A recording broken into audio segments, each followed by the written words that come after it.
ನಮಸ್ಕಾರ, ನಾನು ಶುಭಾ.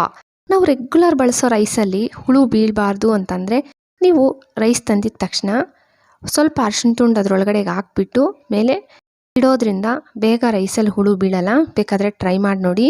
ಶುಂಠಿ ನಾವು ಸ್ಟೋರ್ ಮಾಡೋ ಫಸ್ಟು ನೀವು ಒಂದು ಬಟ್ಲಲ್ಲಿ ಸ್ವಲ್ಪ ನೀರು ತಗೊಂಡು ಒಂದು ಸ್ವಲ್ಪ ಅರಿಶಿನ ಹಾಕ್ಬಿಡಿ. ಚೆನ್ನಾಗಿ ಮಿಕ್ಸ್ ಮಾಡಿಕೊಂಡು ನೀವು ಎಷ್ಟು ಶುಂಠಿ ಇರುತ್ತೋ ಅಷ್ಟು ಶುಂಠಿನ ಆ ನೀರಲ್ಲಿ ನೆನೆಸ್ಬೇಕು. ಒಂದು 5ರಿಂದ 10 ನಿಮಿಷ ನೆನೆಸ್ಬಿಡಿ. ಮತ್ತು ಚೆನ್ನಾಗಿ ಉಜ್ಜಬೇಕು. ಆ ಮಣ್ಣೆಲ್ಲ ಒಟ್ಟೋಗಿಬಿಡುತ್ತೆ. ಸ್ವಲ್ಪ ಉಜ್ಜಿಬಿಟ್ಟು ಒಂದು ಒಣಗಿರೋ ಬಟ್ಟೆಯಲ್ಲಿ ಚೆನ್ನಾಗಿ ಒರೆಸ್ಬಿಡಿ. ಒಂದು ಸ್ವಲ್ಪ ಕೂಡ ತೇವ ಇರಬಾರ್ದು. ಒಂದು ಸ್ವಲ್ಪನೂ ತೇವ ಇಲ್ಲ ನೋಡಿ, ನಾನು ಚೆನ್ನಾಗಿ ಒರೆಸ್ಬಿಟ್ಟಿದ್ದೆ. ಒಂದು ಸ್ವಲ್ಪ ಕೂಡ ತೇವ ಇಲ್ಲ. ಇದನ್ನು ಇವಾಗ ಒಂದು ಬಾಕ್ಸು ಏಟೆಡ್ ಬಾಕ್ಸ್ ತಗೊಂಡು ಆ ಬಾಕ್ಸಲ್ಲಿ ಶುಂಠಿ ಎಲ್ಲ ಇಟ್ಬಿಟ್ಟು ಬಾಕ್ಸ್ ಮುಚ್ಚಳ ಹಾಕ್ಬಿಟ್ಟು ಫ್ರಿಜ್ಜಲ್ಲಿ ಇಡಿ. ಹಿಂಗೆ ಇಡೋದ್ರಿಂದ ನೀವು ಎಷ್ಟು ದಿನ ಇಟ್ಟರೂ ಫ್ರೆಶ್ ಆಗಿರುತ್ತೆ ಶುಂಠಿ. ಬೇಕಾದರೆ ಟ್ರೈ ಮಾಡಿ ನೋಡಿ. ಮಾವಿನ ಹಣ್ಣು ತಗೊಂಡು ಚೆನ್ನಾಗಿ ತೊಳೆದ್ಬಿಟ್ಟು ಬಟ್ಟೆಯಲ್ಲಿ ಒರೆಸ್ಬಿಟ್ಟಿದ್ದೀನಿ. ಮತ್ತು ಒಂದು ಕಾಯಿನಲ್ಲಿ ನೋಡಿ ಸೇಮ್ ನಾನು ಹೆಂಗೆ ಮಾಡ್ತಾಯಿದ್ದೀನಿ ಹಂಗೇ ಮಾಡ್ಕೋಬೇಕು. ಮತ್ತು ಚಾಕುವಲ್ಲಿ ಮೇಲ್ಗಡೆ ಮತ್ತು ಕೆಳಗಡೆ ಭಾಗ ಪೂರ್ತಿ ಕಟ್ ಮಾಡಬಾರ್ದು. ಮೇಲೇ ಕಟ್ ಮಾಡಬೇಕು. ನೋಡಿ ರೌಂಡಾಗಿ ನಾನು ಕಟ್ ಮಾಡ್ಕೊತಾ ಇದ್ದೀನಲ್ಲ, ಸೇಮ್ ಹಿಂಗೆ ಕಟ್ ಮಾಡಿಕೊಂಡು ಮತ್ತು ಉದ್ದುದ್ದ ಕಟ್ ಮಾಡ್ಕೋಬೇಕು. ಮೇಲೆ ಕೆಳಗಡೆ ಎರಡು ಕಟ್ ಮಾಡ್ಕೊಂಡಿದ್ದಾದಮೇಲೆ ಉದ್ದುದ್ದ ಒಂದು 4 ಇದು ಕಟ್ ಮಾಡ್ಕೊಳ್ಳಿ. ಉದ್ದುದ್ದಕ್ಕೆ ಇಷ್ಟಿಷ್ಟು ಬಿಟ್ಬಿಟ್ಟು ಸ್ವಲ್ಪ ಜಾಗ ಒಂದಷ್ಟು ಉದ್ದ ಜಾಗ ಬಿಟ್ಬಿಟ್ಟು 4 ಇದು ಕಟ್ ಮಾಡಿಕೊಂಡೆ.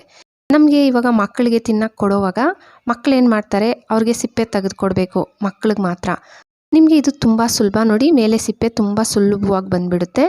ಎರಡೂ ಕಡೆ ಹಿಡ್ಕೊಳ್ಳೋಕ್ಕೂ ಇರುತ್ತೆ ಅವ್ರಿಗೆ. ಬಟ್ಟೆ ಏನು ಗಲೀಜು ಕೂಡ ಮಾಡ್ಕೊಳ್ಳಲ್ಲ ನೋಡಿ. ಮೇಲೆ ಸಿಪ್ಪೆ ಮಾತ್ರ ತೆಗೆದುಬಿಟ್ನಲ್ಲ, ಈ ಮಕ್ಳಿಗೆ ಮಾತ್ರ ನಾವು ಹಂಗೆ ಬೇಕಾದರೂ ತಿಂದುಬಿಡ್ತೀವಿ. ಮಕ್ಳಿಗೆ ಕೊಡುವಾಗ ನಾವು ಸಿಪ್ಪೆ ತೆಗೆದು ಕೊಡ್ತೀವಲ್ಲ, ಅವಾಗ ಇದನ್ನು ಟ್ರೈ ಮಾಡಿ ನೋಡಿ. ಎರಡೂ ಕಡೆ ಈ ಥರ ಹಿಡ್ಕೊಂಡು ಮಕ್ಕಳು ತುಂಬ ಸುಲಭವಾಗಿ ತಿನ್ಬೋದು. ಟ್ರೈ ಮಾಡಿ ನೋಡಿ.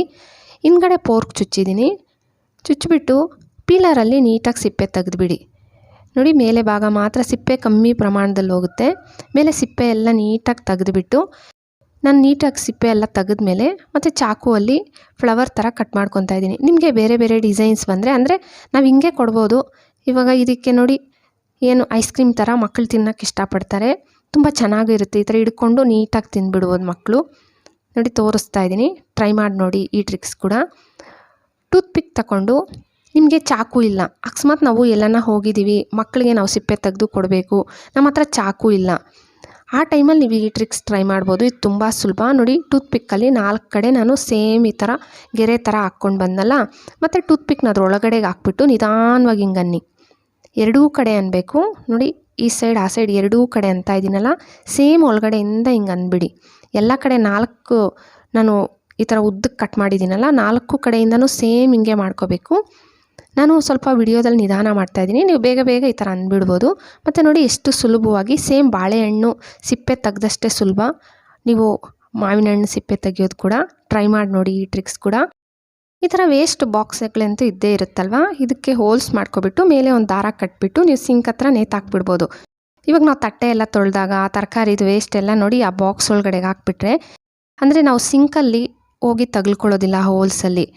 ಮತ್ತು ಇದ್ರ ನೀರೆಲ್ಲ ಸೋರೋದ್ಮೇಲೆ ನೀವು ನಿಮ್ಮ ಡಸ್ಟ್ಬಿನ್ಗೆ ಹಾಕ್ಕೋಬೋದು. ಇದು ತುಂಬ ಸುಲಭ. ಟ್ರೈ ಮಾಡಿ ನೋಡಿ. ನನ್ನ ವಿಡಿಯೋ ಇಷ್ಟ ಆಗಿದೆ ಅಂದ್ಕೊತೀನಿ. ಪ್ಲೀಸ್ ವಿಡಿಯೋ ಇಷ್ಟ ಆದರೆ ಒಂದು ಲೈಕ್ ಕೊಡೋದು ಮರಿಬೇಡಿ. ಹಾಗೆ ಸಬ್ಸ್ಕ್ರೈಬ್ ಮಾಡಿಕೊಂಡು ನಿಮ್ಮ ಫ್ಯಾಮಿಲಿ ಫ್ರೆಂಡ್ಸ್ಗೆ ಶೇರ್ ಮಾಡಿ. Thank you friends.